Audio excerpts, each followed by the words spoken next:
এই যা current of হয়ে গেল, কি হবে? কি আবার হবে? যখন কারেন্ট আসবে তখন আবার ফ্যানের হাওয়া খাবে? আগে না, এখন আর কারেন্ট আসবে না, এখন কারেন্টকে আনতে হবে, কারণ স্মার্ট মিটার এসে গেছে। পাড়া টেকনোলজির উন্নতি হয়েছে যে, যদিও টেকনোলজির উন্নতি হয়েছে কিন্তু গরিব মানুষের গাঁড় ফাটছে। আর সব থেকে বড় ব্যাপার মানে আপনার রিচার্জ শেষ হওয়ার সাথে সাথেই আপনার কানেকশন কেটে যাবে। না না, এখন আবার নতুন অফার দিয়েছে, 300 টাকা পর্যন্ত ছাড় দিয়েছে। মানে আপনি যত টাকা রিচার্জ করবেন তারপরেও 300 টাকা পর্যন্ত আপনি ইউজ করতে পারবেন। তারপর ঘচাংফু খাবো তো। শুধু তাই নয়, ওই ঋণের 300 টাকা যদি আপনার শনিবার দিন শেষ হয়ে যায় তারপরে ওটা বাড়তে থাকবে। আপনি যতই রিচার্জ করুন না কেন, ওটা সোমবার গিয়ে মাইনাস হয়ে তারপর প্লাস হবে। আর একটা বড় কথা, দিনের বেলায় আপনার ইউনিটে 10 থেকে 20% কম পড়বে, আবার রাত্রিবেলায় সেটাই 10 থেকে 20% বেশি পড়বে।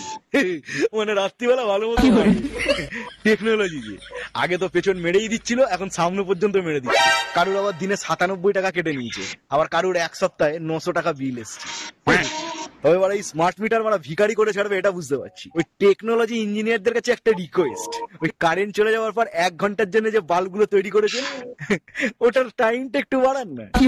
এটা স্মার্ট মিটার না, আনস্মার্ট মিটার না, ইংলিশ বাড়া।